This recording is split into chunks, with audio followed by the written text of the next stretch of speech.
Welcome to this review session on MEMBERflow.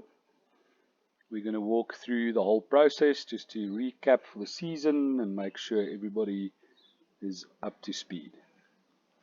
So social club journey starts with founding members who then decide to start a social club. Their first duty will be to set up the constitutional framework. You'll see that I've included the links in here that takes you to the club manual.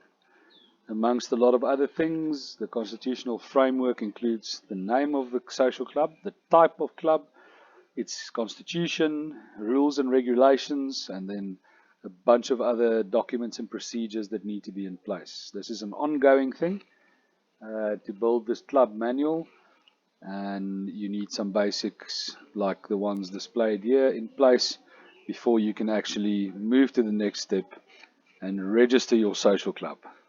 It will either be registered as a non-profit organization or a non-profit company, each with their own different tax applications. Very important to note here that the social club is an entity in its own right, that it has directors that are responsible for the social club and for the non-profit entity or non-profit company, and that there has to be a bank account in the name of the social club that has to receive all the funds for reimbursements.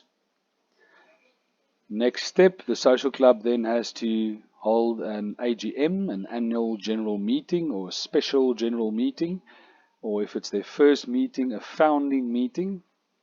At this meeting, they need to establish a member capacity and a cap to determine how many members they'll be able to service. The committee needs to be elected, and the committee needs to be committed to the rules and regulations and constitution that is also accepted by the members at the AGM or founding meeting. Then we've got a social club. All the relevant documents have been put in place, all the meetings have been held, and then the next step is to take whatever else there is in the compliance manual and in the club manual and implement those steps at the club. After doing that, complete the club compliance 1 form and submit that to Grow on Africa for approval. Clubs that are operational can now start accepting day visitors. The day visitor's ID needs to be checked, and their details need to be captured in a COVID regulation register.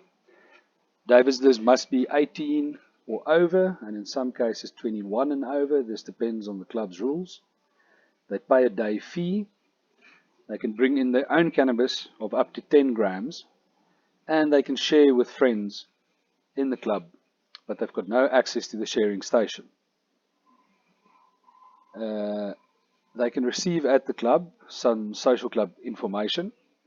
There's also a link to the video here that explains the fundamentals of a social club, so the day visitors understand that.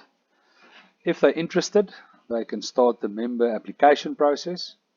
This includes a compliance quiz. It's also going to capture all their personal details like address and ID.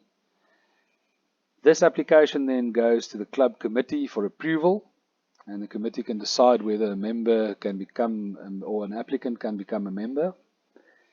As soon as the application is approved, this new member's details must be captured on the app. This includes a picture of their ID, a selfie of them, and their signature.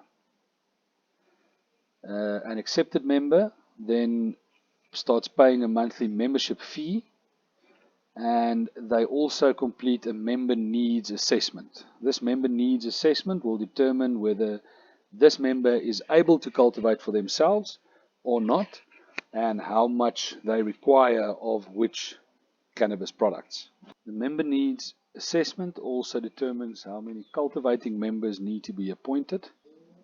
Members have to attend monthly meetings, workshops, events, and the annual general meeting to remain current members. Members who are interested to become cultivating members can study the SOPs, the standard operating procedures. After putting those in place, they can apply. Cultivating and owner members.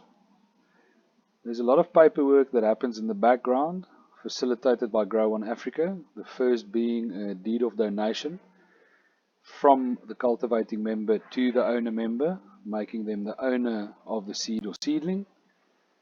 Secondly, a lease agreement, where the owner member leases a portion from the cultivating member.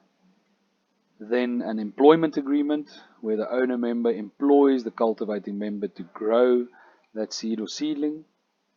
And then a sharing agreement between the owner member and the club to facilitate the sharing of the cannabis. Reimbursement is then received from the owner members that are sharing at the social club, and after invoicing of the lease fee and after the payment advices have been settled of the cultivating members, we deduct pay as you earn and UIF on behalf of the employer members and pay that to SARS. So at that point everybody receives their reimbursement. And then lastly, there's a review where members can go and review the strains that they had and also the performance of the cultivating members and clubs.